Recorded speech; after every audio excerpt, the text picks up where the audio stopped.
Hello friends, welcome back to my channel. इस video में हम वाक्यांश के लिए एक शब्दों का तीसरा भाग देखेंगे।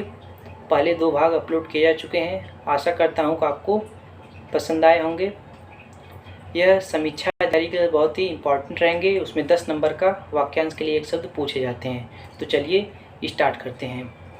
फर्स्ट हमारा है शरीर का व्यापार करने वाली स्त्री। इसके लिए एक शब्द गणिका होता है। शरीर का व्यापार करने वाली स्त्री, उसको गणिका बोलते हैं। नेक्स्ट हमारा है वह स्त्री जिसका पति रात को किसी अन्य स्त्री के साथ रहकर सुबह वापस आ जाए, उसको बोलते हैं खंडिता। नेक्स्ट है वह स्त्री जिसका पर पुरुष से प्रेम प्रसंग चल रहा हो, उसको बोलते हैं लक्षिता। इसका होगा वह स्त्री जिसका पर पुरुष प्रेम दूसरों को ज्ञात हो जाए, यानी वह स्त्री जिसका पर पुरुष प्रेम दूसरों को ज्ञात हो जाए, उसको लक्षिता बोलते हैं। नेक्स्ट है वह स्त्री जो ज्ञानी हो, उसको क्या बोलते हैं? विदुषी बोलते हैं। वह स्त्री जो ज्ञानी हो उसको विदुषी बोलते हैं।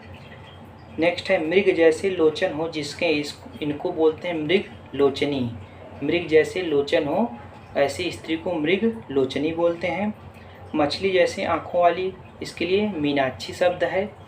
तथा हरिण जैसे आँखों वाली के लिए मृग नयनी शब्द है।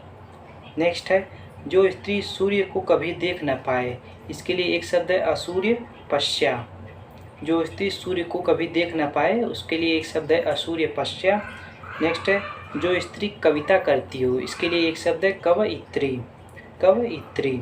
नेक्स्ट है कुरकुर शब्द करती हुई चलने वाली स्त्री, इसके लिए एक शब्द है कुरंगी। नेक्स्ट है हाथी जैसे चलने वाली स्त्री के लिए एक शब्द क्या होगा? तो गजगामिनी, इसके लिए एक शब्द होगा। नेक्स्ट है प्रिय बोलने वाली स्त्री के लिए एक शब्द प्रियमवदा होता है, प्रियमवदा। नेक्स्ट है जो रानी राजा के साथ सिंहासन पर बैठती हो, उसको हम लोग पटरानी बोलते हैं, एक शब्द में पटरानी। नेक्स्ट है विवाहित स्त्री का घर क्या कहलाता है? पीहर या मायका कहलाता है। चंचल आँखों वाली स्त्री के लिए एक शब्द क्या होगा? तो लोलाच्छिका होगा, लोलाच्छिका। विषयों में आसक्त स्त्री, इसके लिए एक शब्द क्या होगा? विषयासक्ता होगा, इसके लिए एक शब्द। विषयों में आसक्त स्त्री, इसके लिए विषयासक्ता एक शब्द होगा। नेक्स्ट है जो देखने में प्रिय लगती है, इसके लिए एक शब्द होगा प्रियदर्शिनी या सुदर्शना। प्रियदर्शिनी या सुदर्शना। नेक्स्ट है सृजन करने की इच्छा, इसके लिए एक शब्द क्या होगा? तो सृजन करने की इच्छा को हम लोग कहते हैं शीश्रिच्छा।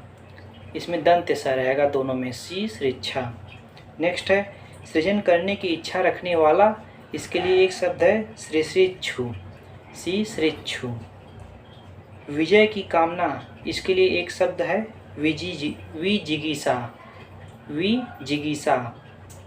विजय की कामना रखने वाला या इच्छुक, इसके लिए एक शब्द है विजिगीषु, इसमें मूर्धन्य श रहेगा। जीतने की इच्छा, इसके लिए एक शब्द क्या होगा? जिगीषा होगा, जिगीषा, इसमें भी मूर्धन्य श रहेगा। जीत लेने की इच्छा रखने वाला, इसके लिए जिगीषु शब्द होगा, जिगीषु।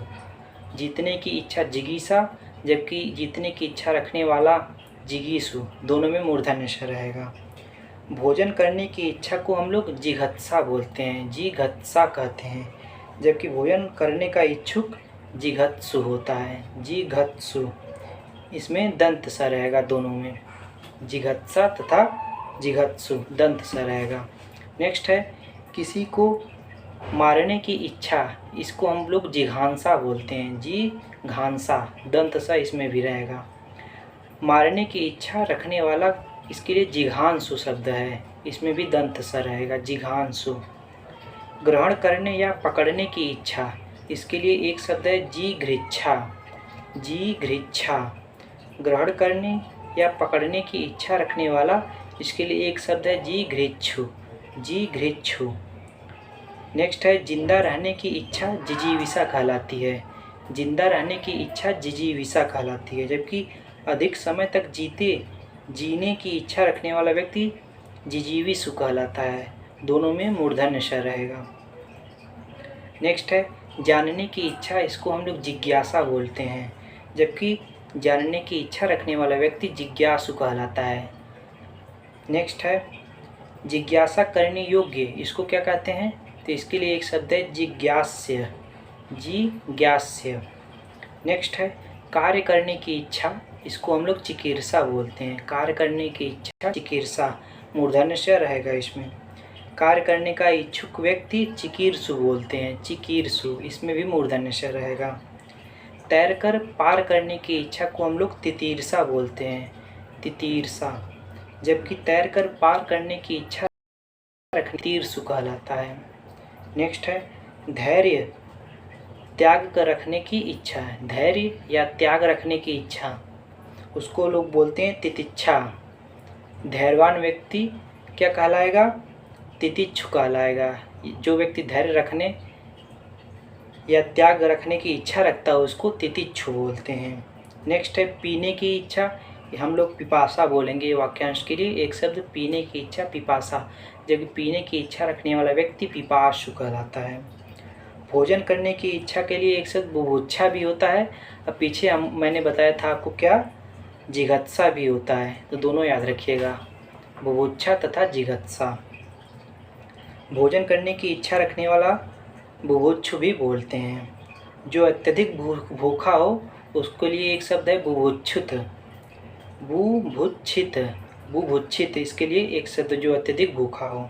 नेक्स्ट है मोक्ष प्राप्त करने की इच्छा, इसके लिए एक शब्द है मुमुक्षा, जबकि मोक्ष प्राप्त करने की इच्छा रखने वाला व्यक्ति जो होता है वह मुमुर्षु कहलाता है। मोक्ष प्राप्त करने की इच्छा मुमुक्षा, जबकि